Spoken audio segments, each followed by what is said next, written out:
I'm going to do this South Beach session a little differently off the top because I'm very biased on this one.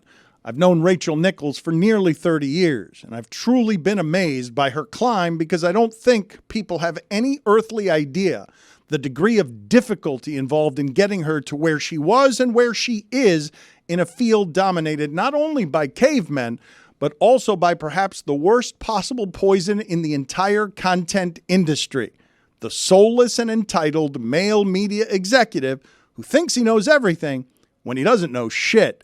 Rachel Nichols was railroaded out of the mainstream media in a way that truly scared and horrified me, but we'll get to that in a second. First, I'd like you to know some things about the woman I know. She began in her early 20s as a writer at the Fort Lauderdale Sun-Sentinel. That's when I met her. Her ambition was easy to see then. But let me tell you something that scares the soulless and entitled male media executive who thinks he knows everything when he doesn't know shit. That kind of ambition from a woman. Her ambition, which is expected and needed from a man who is a boss in any competitive field, is not quite viewed the same when it comes in a different package. It's easier to be a dick when you have one. So there were some people who didn't like her because, well, there are some people who don't like me either, and you don't want to imagine how I'd be received or looked at if all the stuff I am were in a 250-pound, 55-year-old woman instead of a 250-pound, 55-year-old man. I told you not to imagine that. I'm sorry I made you imagine that. I told you you didn't want to imagine that. I warned you. Anyway, I'm sorry. But climbing is hard. Climbing hurts. And Rachel climbed to the very top of our industry, building unbelievably strong relationships with the unbelievably strong men in basketball who aren't quite as afraid or threatened by a woman with ambition. NBA players trust Rachel, at least in part, because they see a mirror on their competitive ambition when they look at her, and they admire and respect it. But you know what happened as soon as she climbed to the top with her reporting and relationships and professionalism and journalism, right? People accused her of sleeping with the players. You know, the same way they accuse people like Woj and Shams of doing the same. Oh, wait, they don't actually do that, do they? Rachel has had to live with and overcome that shit for 30 years, and she's had to hide it behind a smile made for television. But in terms of sports media, there are not a whole lot of humans in sports, men or women, as qualified as her. This woman, I'm here to vouch, is a gangster and a boss, and soon, hopefully, a partner. I'm so excited to work with her and All the Smoke. I'm so excited to be a part of her Watch Me Now Vengeance Tour now that she's working for herself and with her friends instead of for fools. And I'm so very grateful to have her in my corner as we build this network for DraftKings. But I remain flabbergasted and ashamed at the way my industry handled her exit from ESPN. I'm going to need you to trust me on this part.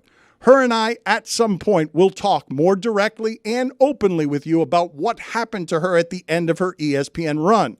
But we will not be doing that here and now in this conversation. It's one of the first times I've ever agreed to that kind of stipulation in a journalistic setting, but I did it in the hopes of one day being able to give you the more complete story. She didn't want to discuss that here right now, and I'm going to respect that. But you should stick around for what we do get into. I don't think you'll be disappointed. Here's Rachel Nichols.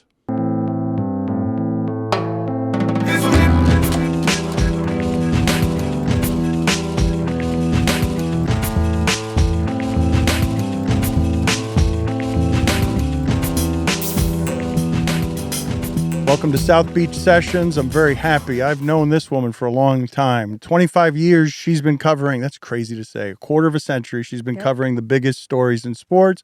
And I've met my match here because I assure you that she will interview as much as I interview here. So hopefully it won't just be me asking the questions. Rachel Nichols, thank you for being on here with us. It's very nice to see you. I feel like your audience is here for you, so I'm going to have them get to know you better. That's fine. I want these to be, intimate and a little bit uncomfortable for me as well. The goal is to make it feel like you're not making television, but you're just sort of overhearing a dinner conversation that you and I would have. Mm-hmm. And I guess now I've known you for close to 30 years, right? Because your first job was in Fort Lauderdale, right? Your first professional job? So I graduated from Northwestern, and I had done an internship in Fort Lauderdale a year earlier. So I think that's actually when I first met you, before I was even out of college. And then, yes, I was 21 years old. I moved down to the Fort Lauderdale, Miami area, and I was sort of the backup on the reporter on the Dolphins and the backup reporter on the UM team and the football team, which was, at that point, it was Ray Lewis's senior year. And I don't have to tell you, but the audience knows how bananas that was. And there just weren't people like me there. And you were, frankly, the closest thing. And we are not we don't look alike. But the fact that, I was really surrounded by 40-year-old plus men who didn't necessarily want a woman there, or a girl as they saw me. And I was 21, so I'm not pretending I was older than I was. And they didn't want someone who's 21 there. And they kind of thought, well, she didn't earn it. She wasn't here, Oh, I didn't know you felt that kind of unwelcome from the start. I didn't feel it. I was told. I mean, that's the thing. Like, this kind of stuff doesn't, at least, I think now it's more coded. Like, back then, it wasn't coded. It was, we don't want you here. Or you're only here because someone had to fill a quota. Or you're too young for this. Like, that kind of stuff. And, like, directly and out loud. So I don't think of you that way as a pioneer, because the women who came right before you, the Lisa Olsons, had to walk in the locker Brennan, rooms. Yes. Yes. No, 100%. And I always make the point that with the players, those women definitely cleared such a path. And I think it was, frankly, harder work within the media than sometimes with the players, is that, there was still so much more left to do. Do you remember any specific cruelties that struck you because they were so overt? Somebody just telling you to your face? Yeah, sure. A general manager of a team that will remain nameless. I was put on the beat. I was very young. I was the first woman to cover that beat. And I did the whole, handshake, hey, I'm going to be covering your team this year, whatever. Let's schedule an appointment to talk. Let's do whatever. And he just told me, he's like, yeah, I don't think he said we don't want you here, but he certainly said a version of that. And he's like, I'm not going to help you. He's like, because if you don't get stories, you won't be here very long. So I'm not going to talk to you about stuff. Like, my door is closed. Basically, not open. Hello, nice to meet you. My door is totally closed to you all the time. And clearly transmitted that to some of his players who were uncomfortable. Again, they just had never had a woman regularly in their locker room. I'm sure there have been women who crossed in there, but they hadn't regularly had one. And I had several key players on the team who gave me one-word answers. And it was, very clearly the idea was they're going to make sure I wasn't good at my job, and that that would get me out of there, which is what they wanted, because they couldn't explicitly get me out of there. The era had passed where they would be able to say, like they did with Christine Brennan or Lisa Olson or any of those women who I wouldn't be here without. I want to make that super clear. That was the real fight. We don't want women in the locker room. We're going to fight it, that kind of thing. That era had passed, and now it was, we have to have you here, but we're going to make sure you don't stay. And, like everything else, you keep coming to work, and eventually people, that became, it's funny, it turned into a really good situation for me. But not before the GM was fired and replaced. So what did the dream... I lasted longer than he did. What did the dream look like for you then? Like, what were you dreaming of? Certainly it didn't look like this, right? No. You have overachieved beyond your wildest dreams, correct?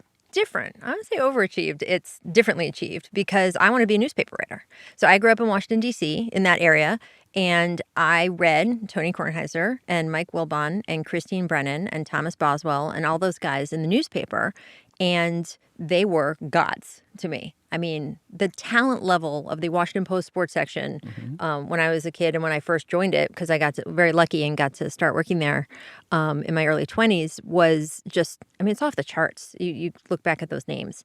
And I read All the President's Men 600 times in high school, and just thought the Washington Post was the be-all, end-all. I went to print journalism school. I did not go to TV school at all, never picked up a camera.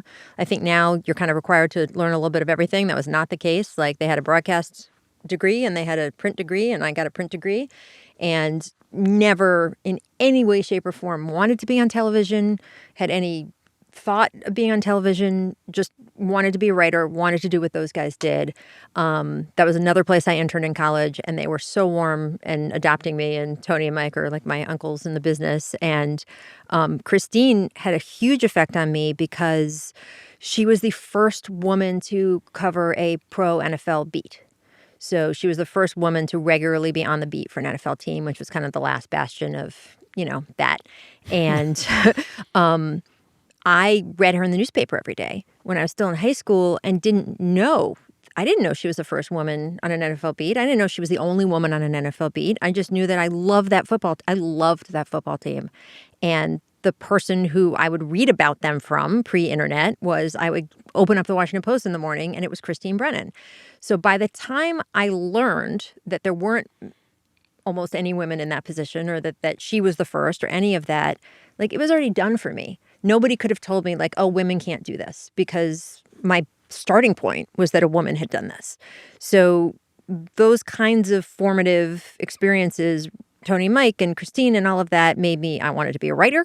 I wanted to work for that paper. And if I had done that for the rest of my life, I would have been happy. And frankly, I worked there for almost 10 years. And the only reason I left was because newspapers went through a huge industry change. And I like to say because newspapers existed back then.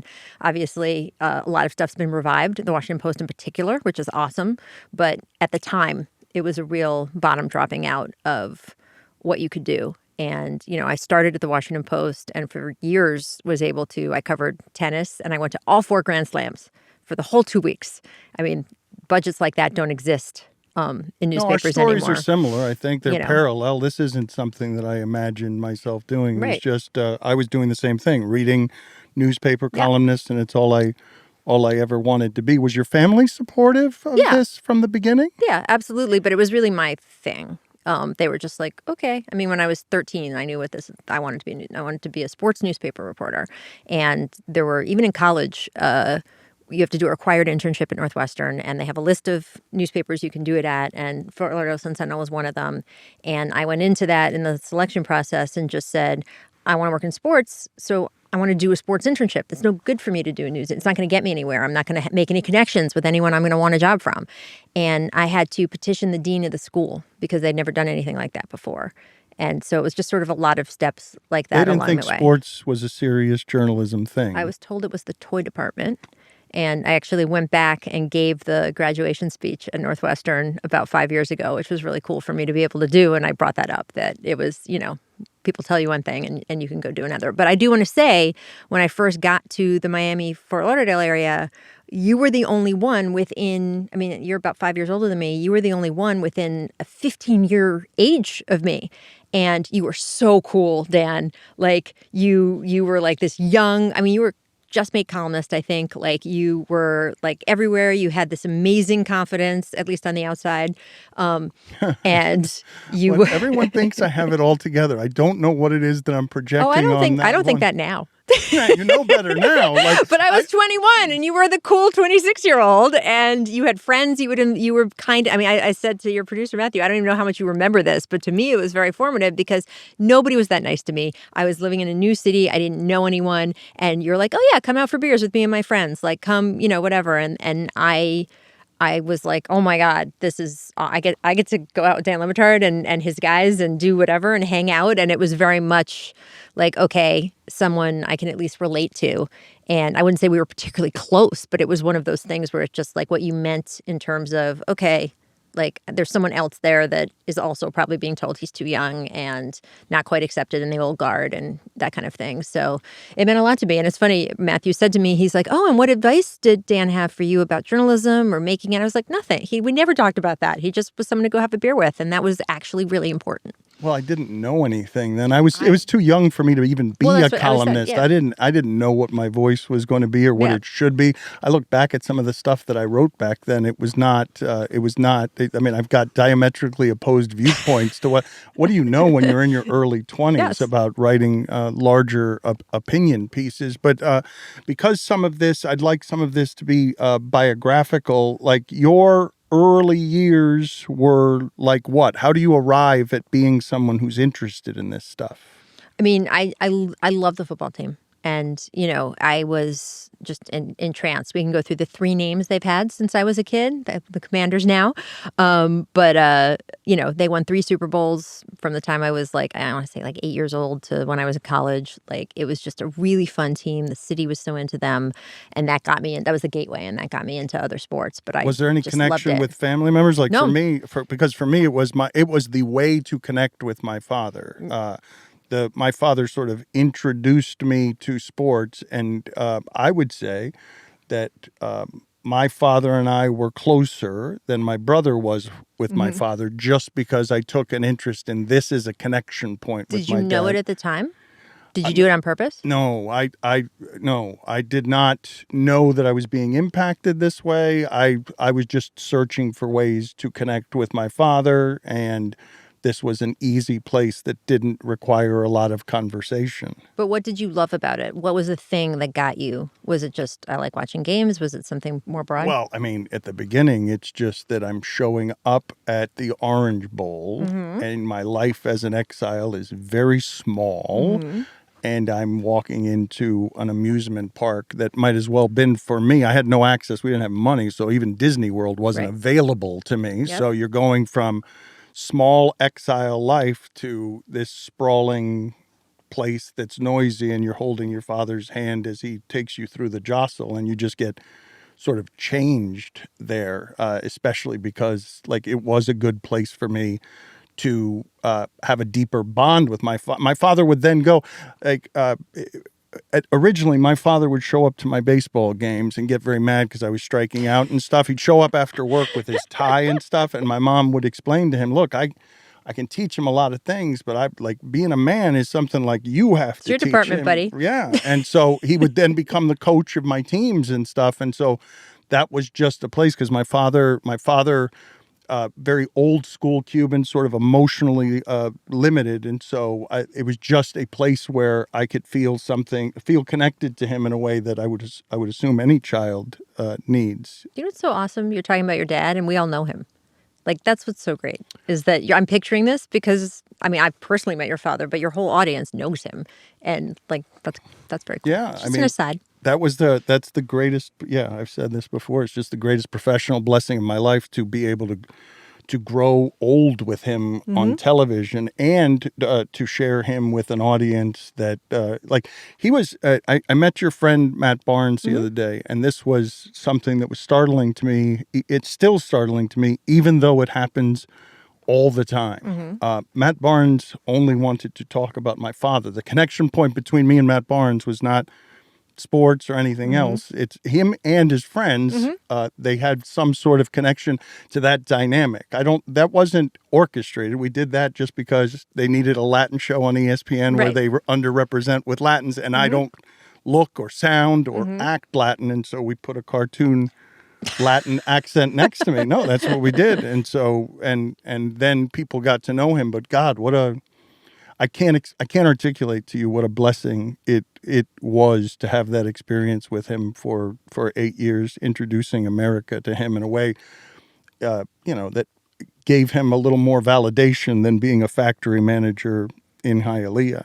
And it just for the rest of us, it was great to get to know him and all those years of watching him and how he was with you. But it's a way to get to know you, because for a long time, Dan, you didn't let anyone get to know you on the air. Well, this is what my father says.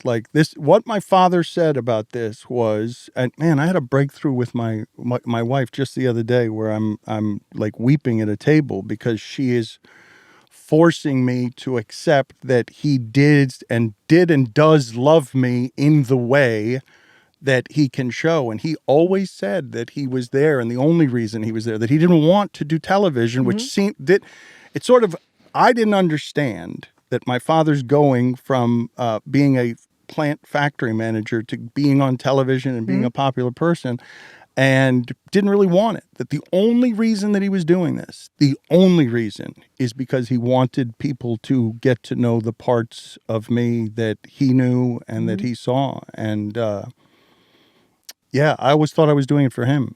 I always thought that this was a favor of my family. I would say none of us are very good at receiving love. And this one I was forced to receive by my wife, because she sort of put on me like, no, you're not, this is not something that you were doing for him. He was doing it for you. It was reciprocal. It was together. Anyways, off topic. Well, so to get back to you in the stadium holding his hand, I think for me, yes, my stepdad loved football games, so we'd watch them on Sunday together. But it wasn't a huge part of our relationship or our life. It was just a nice thing to get to do. My mom loved the Olympics, so we watched the Olympics a lot. But for me, it was just almost individual, just sort of falling in love. And I think it was a few different things. I think it was loud and exciting and colorful, and people hit each other, and I still really like that. That's why I like football and hockey so much. But also, it had a defined beginning, middle, and end. And there were heroes and villains. And your team's the heroes. Obviously, someone else's team is their heroes. But, that idea of that story, I had a somewhat chaotic childhood. And then I think everyone by definition has a chaotic adolescence. And the idea that function was there and that it was defined. And I knew exactly what time it was going to happen. And when I was petitioning Northwestern to do a sports internship and sort of allow them to recognize sports as a thing, one thing I said is I didn't want to be covering something where I was just asking everyone else what happened. So if there's a huge fire that breaks out, you get there by the time it's all ashes and you ask the people what happened and how did it start and all of that. And if you cover sports, the fire breaks out at 1 p.m. on Sundays. And you can be there for the whole thing and you can actually witness what's going on. And I think that idea, even before I knew I was going to be a journalist or before I got into being a journalist, was really appealing to me. And then the stadium part is the first time I did get to go to a game. It really struck me that I had never before in my life seen 60,000 people happy at the same time. And that moment in a game when just the huge wall of sound happens and people are cheering and jumping and high-fiving these strangers next to them, or everyone upset at the same time but not angry. Those emotions not present in a delivery room when No. you get the big job promotion. Right. People jumping up and down for joy Right. is very rare anywhere in life. And to have that happen in the same space with that many people, it's literally nowhere else. We don't experience that anywhere else. And that became very addicting to me also. You craved order, though? The order of it is something that you crave? The scheduling of it is something that you crave. Why is that? It let me into the presence of it. It just let me be able to, again, I think that if you're kind of searching for stuff in your life and you're like, oh, this is orderly. I know when it starts. I know when it finishes. I know it has a beginning, middle, and end. That was very appealing to me. But I think, too, the sort of way that you can put, I think when I was younger, it was how do I have the things I'm thinking about or dealing with in my life? How can I sort of make that a metaphor for what is going on in this game or in these sports? And I think that was very helpful for me. But I then sort of, as I got older and looked at it from a more broad professional sense, it really became, well, what is this game saying about all of our lives or about life? And that was something that was super appealing to me. The sociology also. of sports is so much more interesting than everything else. It's the only place we do it anymore. So if you look at all the numbers on the things that used to be communal, I mean, it's been talked about to death. Obviously, we don't watch the same shit anymore, right? So you have part of the country that watches these kinds of movies and TV shows, and you have part of the country that watches these kinds of movies and TV shows. But it's not just that. So first of all, it's a big deal, right? We don't even follow the same news. We don't agree on the same facts, that kind of thing. But then church and religious worship for all religions is way down in this country than it used to be. So it used to be that every Saturday or every Sunday, people would gather and hear messaging from whatever that religion was. Well, that doesn't happen anymore. Voting is, not something that, we had a record turnout for the last presidential election, and it's still at half the country. You know what I mean? It's not something that we all do. And the one thing we all do is watch games. And you know that this is true because if you look every year at the top 20 things that people have watched that season, they're all sporting events. They're all sporting events. I think there's one in the teens that was the Oscars. No, it's the top 100. The top 100 you have to get football. to almost 30 before you get to Yellowstone, But I mean, that's the thing. So it is where we have these conversations now about domestic violence, about police brutality, about sort of this split America and how we can all get on the same page and how we talk to each other. And that fascinated me from the beginning also. And I don't know if that's order, but it is sort of a way to look at something and a way to make sense of everything else going on around you. When you look at the difficulties that you had, which are the ones on the professional path, which are the ones that you look at where you're like, I had no training for that. I had no expectation of that. I think sort of how to navigate, first of all, TV in general. That was a huge leap. I started doing some TV sort of on the side when I was still at the Washington Post. I did some appearances. My first TV appearances ever were appearing on the Washington Capitals home team sports, TV station to talk about what was going on in the games. And then gradually I started doing things for Mark Shapiro when he was running ESPN and some outside the lines stuff on the side. And that's a very different thing than, hey, you're going to work at ESPN full time now. And you're going to be doing lots of different kinds of things. And I didn't know how to navigate that. I never intended to be on TV. I had no training of being on TV. I was only there basically because I was following the resources. Like I love being at games. I love being at stuff. I love, when I think about some of the most exciting moments of my professional life, it's not in a TV studio. It's witnessing like these great moments in history. And at the time, newspapers and my newspaper like stopped being able to do that for a while. And ESPN could and did. So that was the reason I was there. And to then try to figure out the TV part was really hard because not only did I have no training, I didn't look or sound like anyone wanted me to look or sound like. Very much at the time, and frankly, still now, they want a cute young thing. And, I ran up into, hey, you're not blonde. Hey, you're not tall and thin. Like, hey, you're not polished and anchory sounding on TV. And was told over and over again by my bosses, sort of like, oh, you're not going to be that for us. And, you're in a different category. And, the long-term big success in TV isn't there for you because you don't look and sound like we expect women to look like. And I was trying very hard to be as close to what was out there as I could. And Stuart Scott actually pulled me aside at one point, and we become kind of friendly through, some of the stuff I've been covering. And he's just like, Rachel, what are you doing? And I was very taken aback and still pretty new there and, kind of like, well, what the hell is this? And he's like, who are you trying to be out there? And I just sort of went a mini version of what I just said. And he's like, yeah, it's not going to happen. He's like, you're not growing. You're not getting taller. He's like, you're not going to sound like you've been at a TV desk since you were, 20. You're not going to, my style is not this sort of glossy presenter kind of thing, which was very much what everyone wanted then. And he said that, his style, which was so different, as we all know, was something that he fought with people he worked for years about, that they told him for years that they didn't want that. And they didn't want him to be all the things that we now revere and think about Stuart for. And, it's funny to me sometimes to see the people who told him not to be who he turned out to be, sort of now posthumously taking credit for that, which is, having been there with him, is he had it disappointing. Tough. He had it really tough there. And that, he fought against that every day, and they didn't want him to be that. And he said to me, I can be 100% good at being me, or I'm never going to top 75% good at being anyone else, no matter how hard I try. And 75% isn't going to cut it in this business. So he's like, either you go out and you're 100% of you and they like it or they don't. He's like, but I know you're not going to succeed the other way. And I was like, right, but I'm not you. You're big and important now. And I'm just trying. And I'm sort of being told, no, this is what we want. And he was just like, yeah. He's like, but that's not actually what's going to help you out. He's like, this is what's going to help you out. And that was a real sea change for me in terms of how I did the job and how I talked on TV. And, my style is very much like, okay, here's what's going on. And here's what I think about it. And, oh, that light just fell. Show the light. What the hell is happening here in the studio? Which still to this day, some of, I've had bosses in different companies who have been like, it's not really what we want. We don't need a fourth wall. And I'm like, but that's who I am.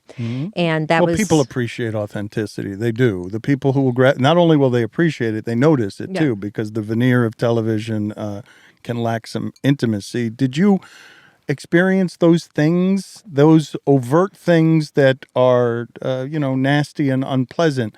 Did you experience them as unfairness that made you angry or bitter, or were you just like, this is how it is? This is how it's going to be? This doesn't seem right. There was a lot of the latter, of just sort of, I mean, I definitely always felt like, oh, well, you know what you're getting into. Like, if you wanted a level playing field, this is the wrong business. And I think I just accepted that for a long time. And you knew you were getting into that? You knew? I mean, you knew you're entering sports and it's going to be a fight? You're going to have to fight. Yes. And that's the thing, is I had grown up kind of a scrapper and knew going into the job I'd have to be a scrapper, and then really had to be a fucking scrapper for a long time. And I think that approach, you know, in the end, sometimes is hard for other people you work with.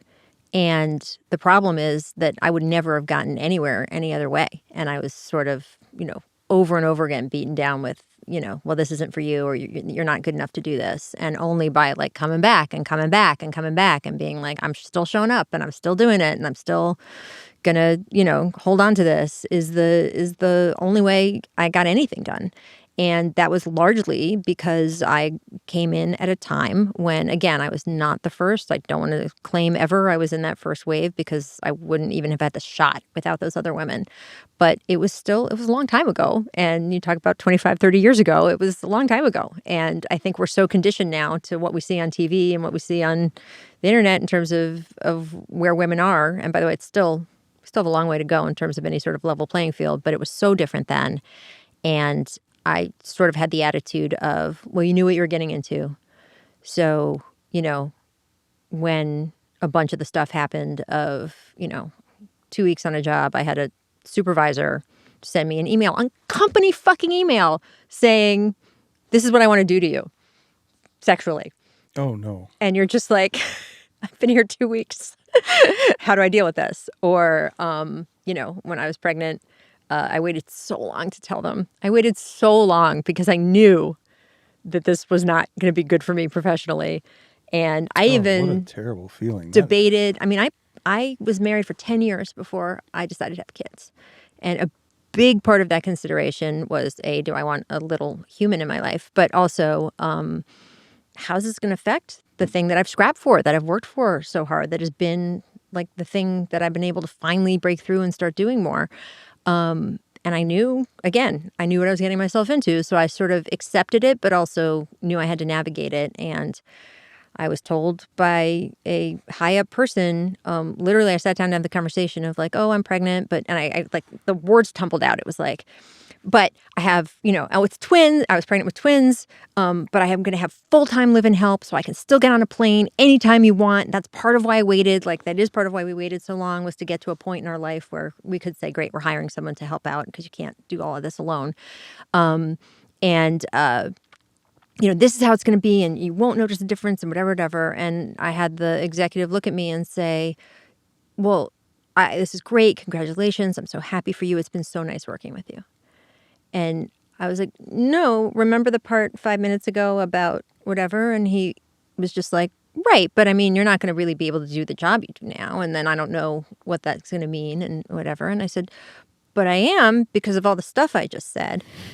And I said, I like looked across at his desk where he had pictures of him and his family. And I was just like, I'm like stammering. I like completely not composed. I thought I was an episode of Mad Men, which was on the air at the time.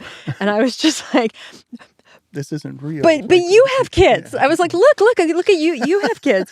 And he looked at me and he said, Rachel, children need their mothers. Oof. And I was just like, okay. And you know, there's all sorts of things along the way, like those things that for a long time I just sort of accepted. And I think later in my career, I started to sort of fight back and stand up for some of those things, like the idea of women as interchangeable parts, which is still a huge thing in television, of sort of like, great, we've got one. Oh, we want to hire another one? Well, we got to get rid of that one. Or let's just move them around to solve another problem, because like, it doesn't matter. There's just the woman on set. We wouldn't do that with the men, right? we'll move them to a different sport. We'll move them to a different thing. We'll move them whatever because like they're just apart as opposed to. Was there a time or an sum age of where their you sort of experience. came to the adulthood of, no, I'm not going to keep accepting this. I'm for sure. I'm gonna start like punching people in the face on Yeah, this. for sure. And I think that ultimately cost me. And I wouldn't do it differently in terms of standing up for that. I might have done it differently in how I stood up for that.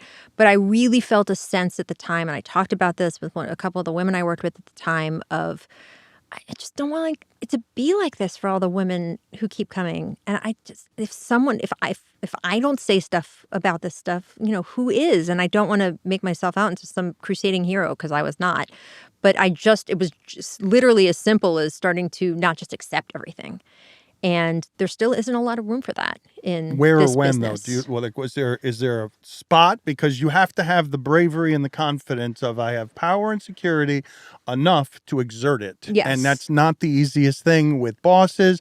For me, I've always respected or tried to respect authority. Yeah. So No, of course. I'm not interested No, in you want to be the embarrassing good soldier, people. right? Well, but not so much that it costs me my principles. Like I do want to help my employer. I'm not looking to cause problems, but on things like, you can't become numb to this, or you can't be someone as strong as you, Rachel, can't get defeated by this or quit or say like, this is how it's going to be. I'm going to be okay with a man having family pictures on his desk telling me that I can't have a family and work at the same time. I think so I've been very fortunate. Right now I'm working at Showtime, and I have a show on the network, and it's a show that I created and thought of with the producers I work with and executing with them. And that's the third show I've had where I've been able to, from not just be rotated into some network show, but to think of the show, launch the show, have it be my vision for the show, do it on 3 different networks. And I think getting that process starts to make you more confident in, I'm not just doing what everybody else, I'm not doing your thing. We're collaborators. I certainly couldn't do it without you, network, but we're collaborators on this thing. And therefore I had felt like I had a little more standing to use my voice when this stuff came up. And again, it's not received great a lot of the time. And I think that's still something women are dealing with. I mean, the age of women in this business is always very young, and it helped me when I was young, by the way, like definitely helped me out when I was young. They were like, oh, she's young and she's a little bit of a prodigy. So great. We get both packages. But, you look at it at the time and continuing on through today, sure like women in their 20s. And that's happened my whole career. And unfortunately, as a woman, you can't stay in your 20s forever. I mean, although we're in LA and some people do try. I mean, for you, like, I feel like when I met you, you were already at age 26, a little bit of a like leaning into being a wild child. And I don't know if that was an act because you were maybe internally trying to please the people around you or above you, but you definitely were leaning into, I'm a maverick. I come at this differently. I don't give a crap what you expect me to say or do or defer to the coach or anything like that. I would say I was just young, and I was having success, and I had the privilege of being allowed to be dumb because I was pretty good at what I was doing, and so I was being rewarded. I didn't have these kinds of difficulties. Like Right. I was and I was viewed, I was so young that much of that behavior, that's not me. Like that was just somebody who was not yet adult. I would Right. say that Cuban kids grow up a little bit slower. And so I was so consumed with sort of getting to work and destination that the only place that I was a bit adult is in the thing that I could produce. I was still a child in many other ways. I mean, in some ways, I didn't grow up until I got to my 40s, but I would legitimately say that adulthood wasn't something that I experienced until my 30s. Like in my 20s, I was not. Man, you wrote like an adult, though. Well, but that's why I got away. That's why I got away with some of that stuff. But it wasn't nearly. It wasn't the same thing at all. I had a golden path compared to what it is that you're talking Well, about. and by the way, I did have help from colleagues along the way. So Jason Cole, who worked with us down in South Florida, was the Dolphins beat writer when I was sort of the backup floating between the Dolphins and the Hurricanes. And a lot of days, Don Shula would see me and give me too much of a hug and put his arm around me in ways that kept the hand kept moving. Oh, no. And Oh, no. he was very old and I was very young and it was very weird. And Jason kept like running interference. He would like sort of stand in a way where, and he would sort of come around or just sort of be like, and also, kind of physically. That must have been so nice for you to have some of these colleagues forever huge. by your side. And, again, I mentioned Mike and Tony were always great. And by the way, my boss at the Washington Post, George Solomon, was exceptional and hired women and like gave me the confidence to do the job when the people outside of the paper were giving me a hard time. So I think that helped too. I mean, you can't do it alone. You can't fight all that stuff alone. Are you proud of how strong you are? Yeah. I think so. I think it's something I have daughters. I have 2 daughters. I'm trying to teach them. I think you have to be in this society that we have with, being female. I don't mean to be all, make anything. It's never a single-sided issue. It's never about being a woman only. But it's silly to not acknowledge that you have to be tougher in a lot of ways. I mean, there's did you see the Barbie movie? I have not seen it yet. There's a speech that's been put all over social media and talked about a lot and analyzed that America Ferrera gives. And she talks about all the things women have to be in this society. And you have to be really strong and tough to even start to navigate that. And I think the women you've worked with all fit into that category, right? Look how strong and tough Mina is. Like Sarah, like look at all the women that you sort of have gravitated toward. They're all really strong. But they've gotten strong inside of the industry. I would say they had to learn some of the things that you learned earlier. Yes. I think that I don't think that they had to endure. Well, Sarah did some of it, but Mina was in business. And you got to that stuff a little bit younger than most people do. How did you become a scrapper? Like when you describe yourself as scrapper, how does that happen? Because the thing I fell in love with didn't want me. I mean, it's that simple, that I love sports, and it's so funny in television, especially, there are people, men and women, who want to be on TV, and sports is the vehicle to get them on TV. And there are people who are very attractive and are sort of picked up as being like, hey, you should be on TV, or let me encourage you to be on TV, or you have dreams of being on TV, and you just sort of fall into whatever the niche is, sports, entertainment, whatever it is that can get you there. For me, very much so, TV is the way I could keep doing sports after the original industry of sports that I was in had a big shift. And I loved it. I still love it. I want to go to games all the time. I'm going tonight to the Lakers-Suns game. I have plenty of colleagues who are in the level of the business I am who barely ever go to an actual football or basketball game or anything like that for work, not just for fun. And I go all the time. And I love it. And I loved it. Bob Ryan. You're Bob Ryan. Bob Ryan will still check out a college basketball game in Jacksonville just because he loves it like that. And that, it wasn't a hospitable environment, as we've discussed. But that unwelcome, huh? Like perpetual, you always felt the drape of because you just put it very well. The thing that I loved didn't love me back. Mm-hmm. It was. But that can't feel that way now, right? Like you've gotten so it still feels like you've gotten so much acceptance you've earned so much acceptance that I wouldn't assume that you feel unwelcome now. No, not at all. But that's what formed who I am. I mean, for you, you had this easier path that you just said you have a golden path. How did that influence how you navigated through things? I mean, I became spoiled, and I made a lot of mistakes. Like I am mortified that you thought of me as a wild child, because that's not.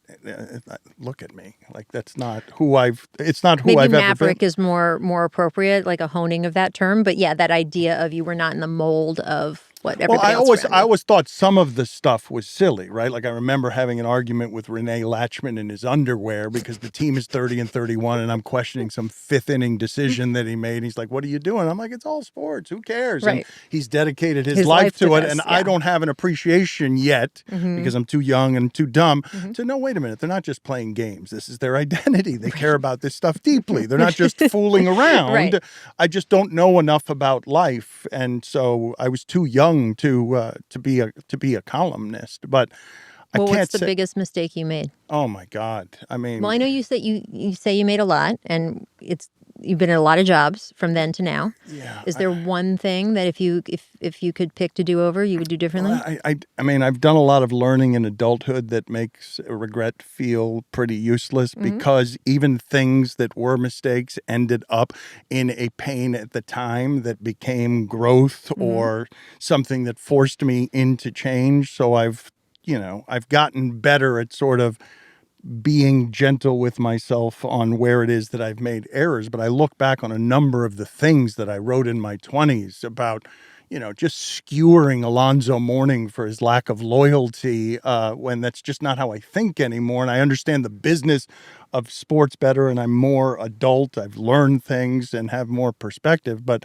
wherever it is that I have harmed people, like I try to be an empath and compassionate in the state of my life that I am now, but I didn't know enough about myself, the games I was covering, or anything else to be that. Then I'm following. You have to keep in mind, I imagine this was similar for you because what I'm seeing rewarded with success is whatever Mike Lupica is doing as a columnist. Or so I'm looking for my voice. What's my voice going to be? How is this done by others? And so you're copycatting, you're borrowing, and you're filing it under learning when it's not yet learning. The learning will come when you've made the mistakes of doing that.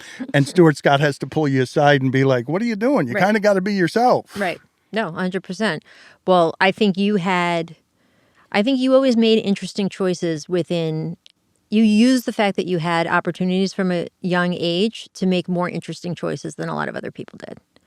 And I always followed that about you. And that was one of the things that fascinated me the most, even after we weren't working in the same market anymore, was, okay, he has a lot of these opportunities and he's doing something different with them than other people. Did you set out to do that? Well, what I was consistently doing, and I haven't thought about it until now, what I was consistently doing from very early on is the cluster of reporters would go over here and I would just go someplace else because I'm like, well, but it was just a practical efficiency matter. Like I can get something for myself over here or I can just... in reporting though, but in the career choices you've made.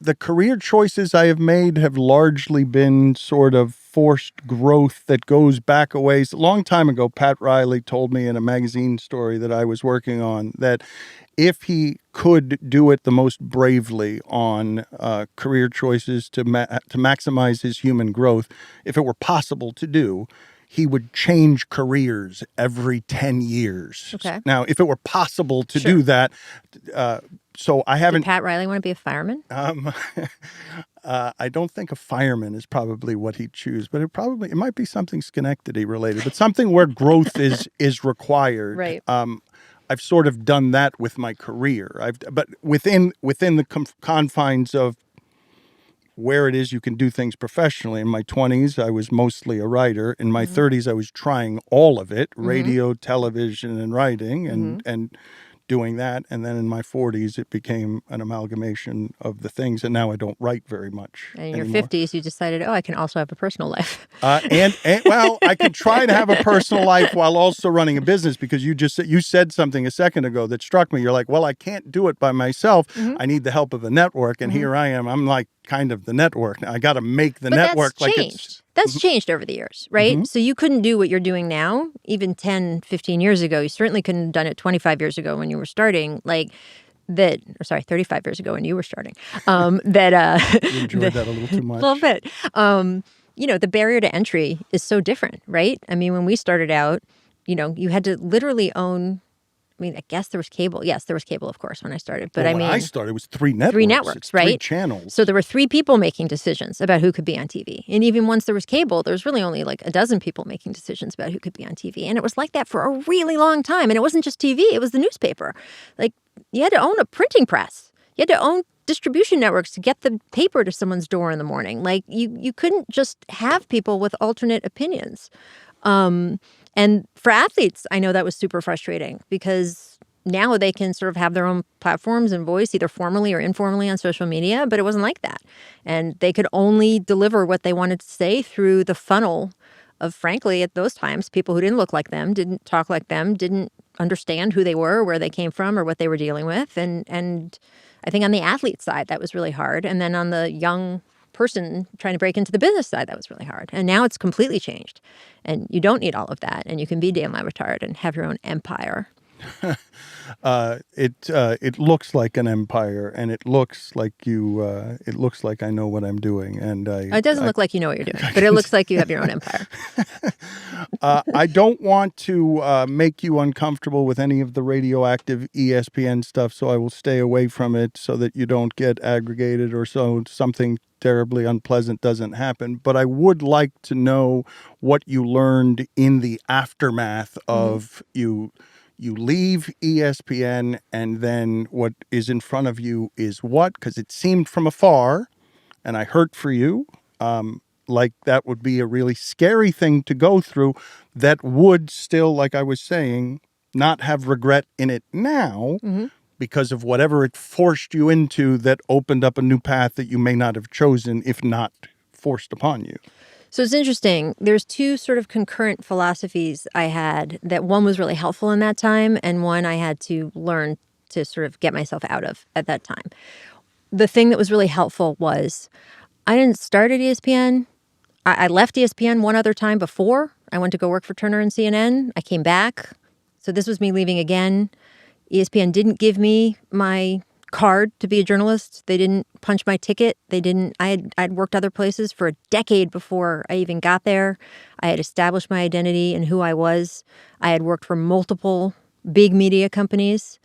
So I had the perspective and had always sort of seen it as, yeah, I'll work here for a while and then I'll work somewhere else because I've worked other places before I got here and I'll work other places after I get here and that kind of thing. And I think some people in the ESPN system, and it feels so big, it's sort of all you can see, and then you don't have that perspective.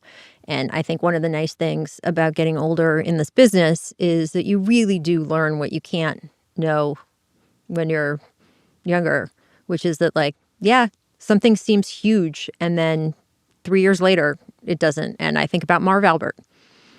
If you were a sports fan who lived through the Marv Albert back page at the New York Post every day, trials situation, you would never have thought 10 years later he would be where he was, much less 20 years later, much less, everything that he went on to do. That there's so many different people who have gone through so many things that you learn as you get older in the business. And I don't even mean scandals. I mean just stuff, Oh, I had a show and then it got canceled. Or, oh, I had worked at this newspaper and then I left and then it didn't turn out the way I hoped. And I joined, remember The National? Yes. Like, The National was sort of the precursor to The Athletic and a more best physical, sports writers all gathered in one place. Super expensive lineup of sports writing talent. And guess what? Went under and all those people didn't have jobs. And it seemed like the end of the world. And yet, guess what? They were great. They were super talented and they all got jobs again. And having watched that over the years with other people, and having known myself with my own experience of being like, yeah, this network isn't what gave me entree to be myself or do my job. Like, they had me because I already was that person. That really helped me in that time because I was able to sort of continue on that track. What I didn't know how to do and have only learned since was I had always worked in an almost like gold retirement watch sense of this is how you do your job. You work for a big media company. You progress from a cub reporter to a beat reporter to maybe a national reporter in a sport or doing like features or doing, that kind of thing. And then you can be a columnist right at the newspaper or in TV, you're a field reporter. Then you can come sub in sometimes in the anchor seat. And then, you can be an anchor on a show that's just one of those long running shows. And then maybe you're lucky enough to get your own show that you get to totally create and do. And my thought, because those were the only environments, but even if I switched around networks, it was all within that, work for a big company and retire with a gold watch scenario.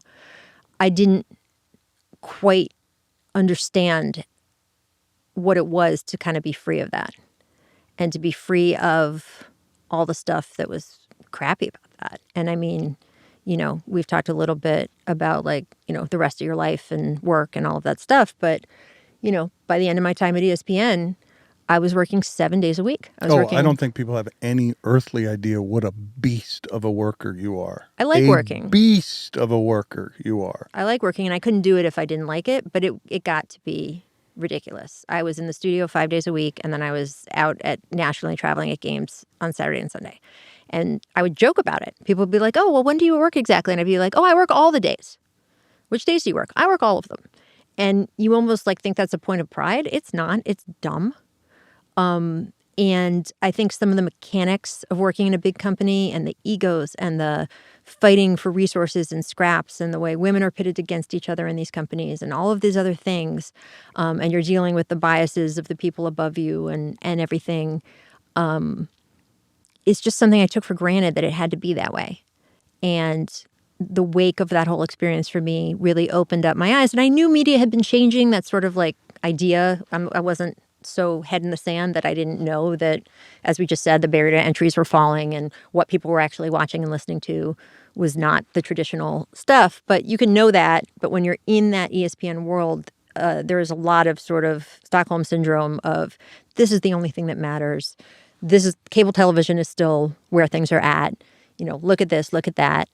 And then you get outside of it and you realize that, I had someone at ESPN again tell me, not early, but a couple of years before I left, we were talking and he had his phone nearby in his office. And I was talking about how do we get stuff more streaming? How do we make the show also a podcast? How do we, get clips on the different parts of ESPN so that different people who, whatever. And the executive literally held up his phone. He's like, people don't watch TV on this, Rachel. They watch TV on that.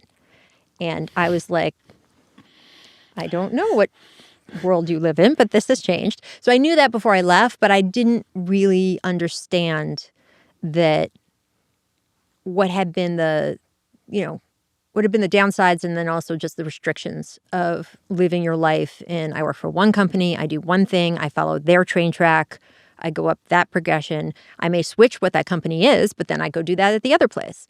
And taking a step back really let me see this new media world and be like, oh, I've been here before. I lived through the sort of change shift of newspapers. And I lived through the dinosaur days of then, oh, wow, you're going to have to switch to a different part of the industry. And so I was able to recognize, oh, this is happening again. And I don't think I was outside of it enough to fully see that. And now it's just so obvious. Ask anyone listening to this, other than the games themselves, or maybe, by the way, also the games themselves. Where do you consume content? But it wasn't motherhood that did that to you, right? It was the seismic sort of shake of, okay, your career is now in peril or must be different or here, you're on your own. Yeah. And it's that learning, you may never come upon it if not for the pain of falling down. Yeah. I think it just shook me out of understanding where the industry was. And it shook me into sort of understanding also what was important. And I think that, again, you can just, in any job, frankly, and this isn't just that job at that time, but in any job that's consuming, if you are a worker, which I always am, that you just everything, you lose perspective of everything else. And I remember being young before I had kids and thinking like, man, some of these people, and not just women, but some of these people are like, oh, I got to take time to be with my family. I'd be like, oh, what's suckers? Like we all know that's just holding you back from getting to do the thing we're all trying to do. And then, of course, as I have my own kids, and then, you sort of are forced to like take a step away from that treadmill and be like, oh, right, the happiest moments I've had in my life were weirdly not an arena in San Antonio at 1 a.m. Huh. Interesting.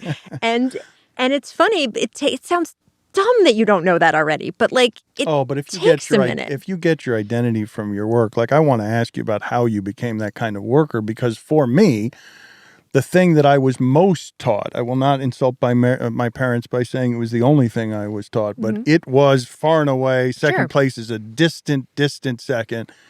If you work, I'm the son of exiles. Mm-hmm. If you work, you will have freedom. Yep. Work equals freedom. But then work can also become the prison where freedom becomes harder to come by because you are your work and you're working too much. You care too much about it. It becomes too much of your identity. Well, I was saying like, oh, in your 50s is when you found out you could also have a personal life, which I think is It's your not audience has inaccurate. seen. It's not inaccurate. And is true. Why don't you have kids? Wow, you're really getting in there. I at this point would say that I'm worried about bringing a child into this world, but I would have I'm older now. I'm 54, so the idea of being, having a 17-year-old and be at a graduation and being a grandfather, like if I don't do it right now, it's not likely to happen, but I am scared of bringing a child into this world. The responsibility of that seems deeply overwhelming to me. I agree. I think that is a smart person's way of thinking, and I understand it, and I had those thoughts It also before I keeps had me, by the kids. way, from a larger love and my relationship with my wife growing to a place that it couldn't possibly without kids, because I would assume that the teamwork of raising children together brings a couple together in ways that are super magnificent. I would say even just within that first reason, one thing that really I realized, and this was through conversations with my husband and through other people, if you are a person who says, gosh, I don't know about bringing a kid into this world, one of the real turning points in my head was, but don't you kind of have a responsibility to bring more people who are thoughtful and community-minded and interested in helping children and the environment and everything else? Because if we don't have kids, the people who do the things that, we find abhorrent, they're still having kids and they're teaching their kids that stuff. And so we have to start. I have to have kids so that there can be an army to oppose that army. I'm just saying, so if I could you're send gonna, my child out with a bayonet into that particular fight. if you're going to, I didn't lead you down the in this world argument, but if that's where you're going to live and that's where you're going to maybe possibly let yourself be sheltered by that so you don't have to think about the real stuff about what having kids would mean, I'm knocking down that argument for you. Well, I don't know at this point. I mean, having started a business and everything else, I am not and just generally where I am after the death of my brother and just the difficulties of my life the last couple of years, I'm not sure that having a child wouldn't make me and my wife just get off the grid and not do any of this other stuff that can be fun and nice, but doesn't need to be done. Like some people in our environment would argue, because we now have 44 employees and some of the ones in our world haven't really worked anywhere else, that I have raised without even knowing it. Right. Because this has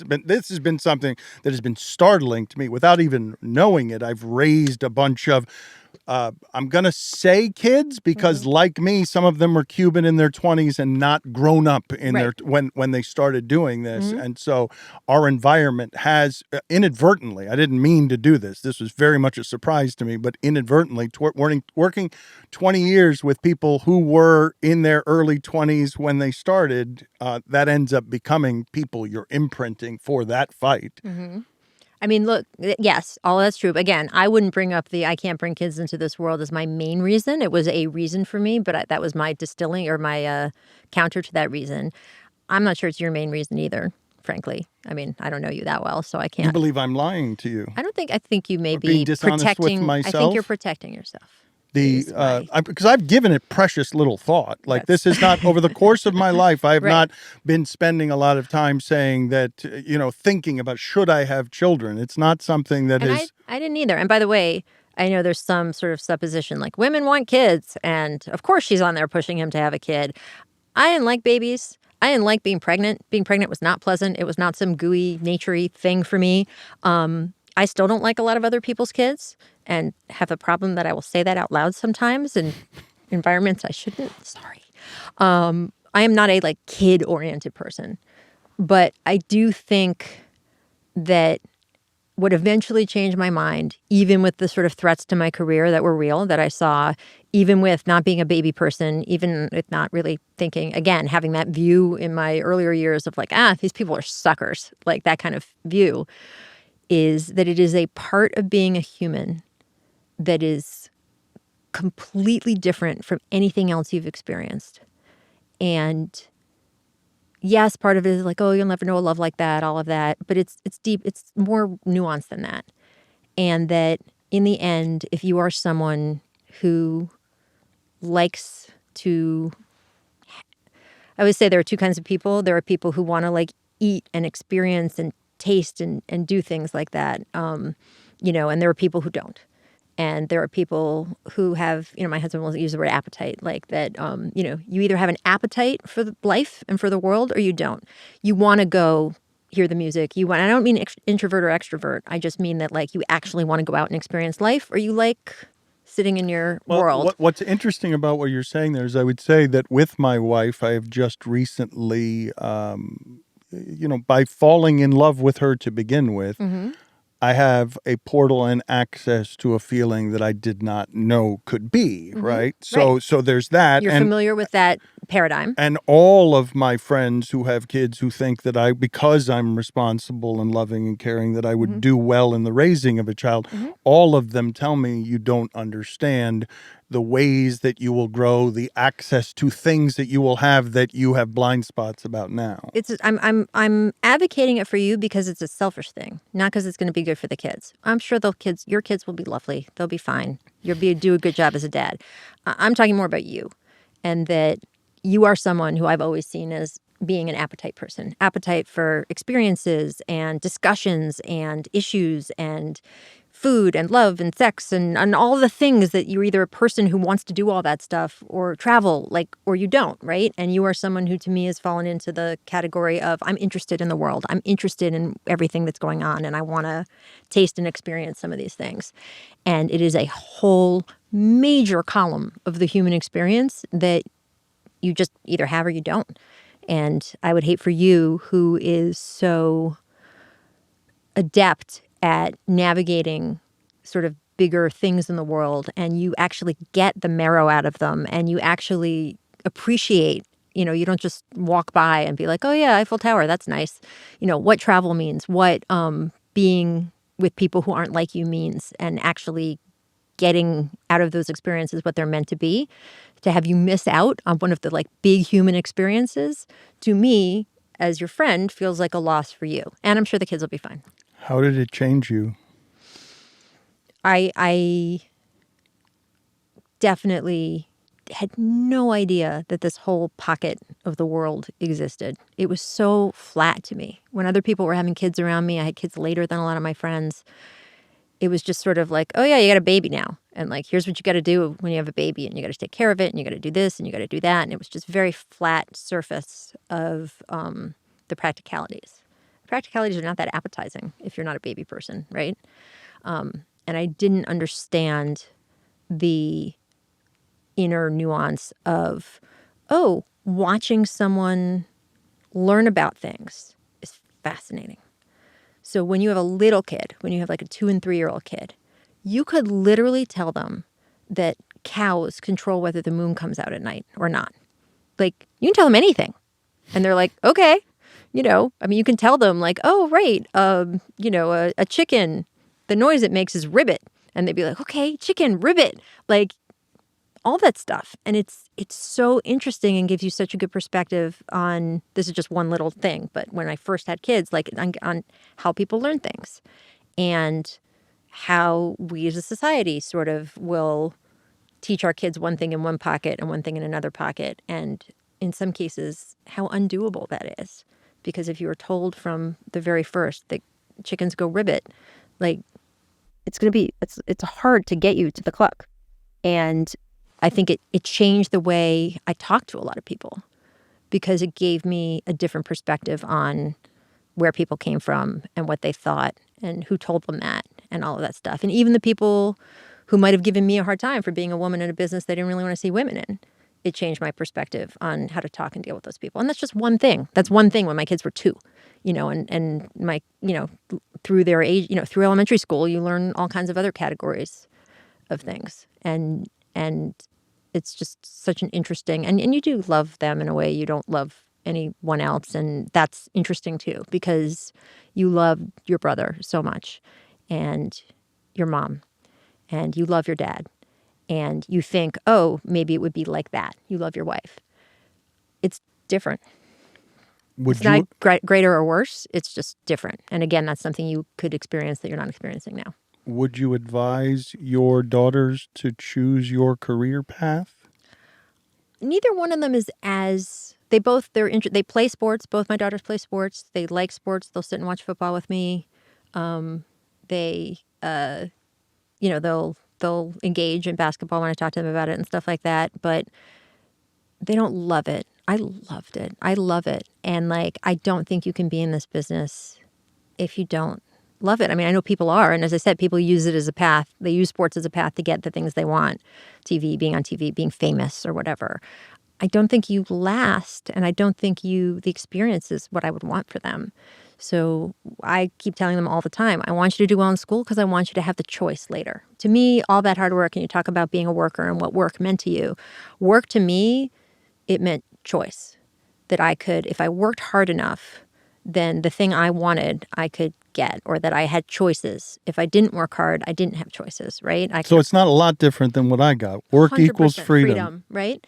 And that it wasn't so much, I think that the nuanced difference is it wasn't the freedom to do anything I wanted. It was the freedom to do the thing I wanted and to have those choices available to you. And I think for girls in general, the more educated you are, if you don't marry the wrong guy, you have choices left. And there are women who unfortunately find themselves they've married the wrong guy and they've not working because they were raising kids. And then all of a sudden, a lot of their choices are taken away if they then decide to step out on their own. And I think that that's true in a work environment too. So I want my kids to all the same work ethic stuff of work hard, but the work hard is to get to do the thing you want to do. So I really mean it when I say to them, oh, I want you to be happy. But it's I want you to be happy by doing something you wake up and love every day. Do you have balance now? Have you arrived? Because it took me a long time to get to something that felt like balance. My wife would say, even still, I don't like it when she says it, that I have some workaholic in me. I don't want to think that I am that, but I am getting closer and closer to, even though this makes it difficult, running a company, I'm getting in adulthood closer and closer to something that feels like a happiness balance. I think I'm closer to it. I don't think it's possible. Really? Yeah, especially for women. I think that the myth of, you can have it all is, there's an expression I heard a while ago that I really like of, women can have it all, but just not all at once. And I think that that's true. And that, I looked at the pictures on the desk of the male executive and said, but you have it. And I think that it's not really truly possible. The win is to have it all at different times. I was trying to think, I think it's called Arrival. That movie really made me understand the idea of nonlinear time in a way I didn't before, and it changed the way I think about things of having it all at once, is that there are different times in your life, and the most recent stuff should not be weighted any more than the other stuff. And that you can go back mentally and visit any of those times in your life. It's not just the stuff that's happened in the last 5 years. So what I might have now, I have more of a weight on this part of my life. But that doesn't change the fact that at different points I had a weight on that part of my life. And that I think achieving a perfect balance is impossible. Why do you think it's impossible for women, though? Is it because the world was built by, you're living in a man's world? First of all, I think it's impossible for you too, by the way. Mm-hmm. I don't think that's just a women's thing. I think there are men out there who are also trying to, figure out sort of how to do what when. I think that,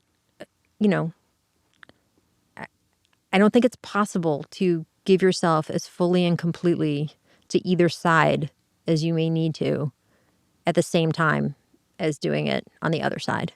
There are physically not enough hours in the day. You can think you're doing it all, but you're not quite. And I think that the way they complement each other the best is that they do clarify each other in terms of, great, this used to be my whole life. Now I have children, or now this other parts of my life is more important to me. So it makes me distill down what in work I really have to do and what I don't. And flip side, work is really important to me. So it makes me distill down what I have to do and what I don't. And it's not just my kids. It's friendships I had that I didn't realize I could have as good friendships as I have currently right now when I was so focused on other things and had such imbalance that you're physically not there, you can't be as close friends with someone. And now, like, they're some of the most important things in my whole life. And is that balance?